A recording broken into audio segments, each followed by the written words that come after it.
ഏതാണ്ട് 9:15 കൂടിയാണ് അദ്വൈതാശ്രമത്തിൽ എത്തിച്ചേരുന്നത്.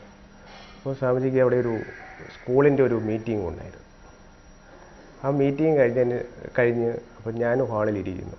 അപ്പോൾ എന്നെ ആരോ വിളിച്ചു വിടുകയാണ്. സ്വാമിജി ആലുവ പുഴയിൽ കുളിക്കാൻ പോകുന്നു, കൂടെ സോപ്പും തോർത്തായിട്ട് ചെല്ലാൻ പറഞ്ഞ് എൻ്റെ കൊണ്ട് തരുന്നു. സ്വാമിജി പുഴയിൽ പോകുന്ന വിവരങ്ങൾ ഒന്നും എനിക്കറിഞ്ഞുകൂടാ. അപ്പം ഞാൻ സ്വാമിജിയുടെ കൂടെ പോകുന്നു. അപ്പോൾ ആശ്രമത്തിലെ 2 അന്തേവാസികൾ തന്നെ കൂടെ വരികയും ചെയ്യുന്നു. അപ്പോൾ അവരോട് സ്വാമിജി പറയുന്നു, നിങ്ങൾ വരണ്ട. അപ്പോൾ അല്ല, അവർ പറയുന്നുണ്ട്. അപ്പോൾ സ്വാമിജി അവിടെ വഴുവഴുപ്പലുണ്ട് എന്ന് പറയുന്നു. അപ്പോൾ അത് സാരമില്ല എന്ന് പറഞ്ഞ് സ്വാമിജി എന്നെ വിളിച്ചുകൊണ്ട് പുഴയിൽ പോകുന്നു.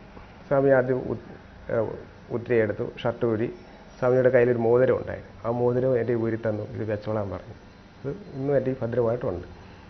അപ്പോൾ അത് കഴിഞ്ഞ് ഉത്തിരി എടുത്ത് സ്വാമിജി ആറ്റിലിറങ്ങി ഒന്ന് മുങ്ങി കയറി വന്ന് എൻ്റെ കയ്യിൽ സോപ്പുണ്ടായിരുന്നു, സോപ്പ് തേച്ച് ഇറങ്ങി.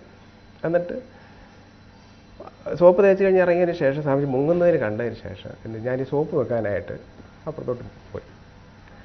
അപ്പോൾ ഒരാൾ കുളിച്ചിട്ട് അല്ലെങ്കിൽ മുങ്ങിയിട്ട് പൊങ്ങുന്ന ഒരു സമയം കാണാതിരുന്നപ്പോഴാണ് സ്വാമിജിയെ കാണുന്നില്ല, അല്ലെങ്കിൽ അവിടെ വേറെ ഒന്നും ഇല്ലാത്തതുകൊണ്ട് എനിക്ക് കാണാൻ കഴിയുന്നു. അപ്പോൾ ആരും കാണുന്നില്ല, സ്വാമിജിയെ കാണാത്തതുകൊണ്ട് ഞാൻ എന്ത് ചെയ്തു, അലറി വിളിച്ച് കരയുക, സ്വാമിജി കാണുന്നില്ലല്ലോ എന്നുള്ള. അതാണ് അവിടെ നടന്ന സംഭവം.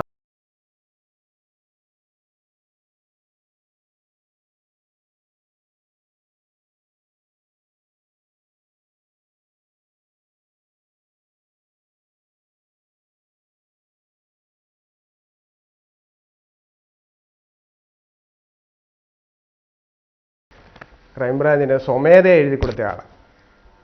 നുണപരിശോധന നടത്താൻ ഞാൻ തയ്യാറാണ്.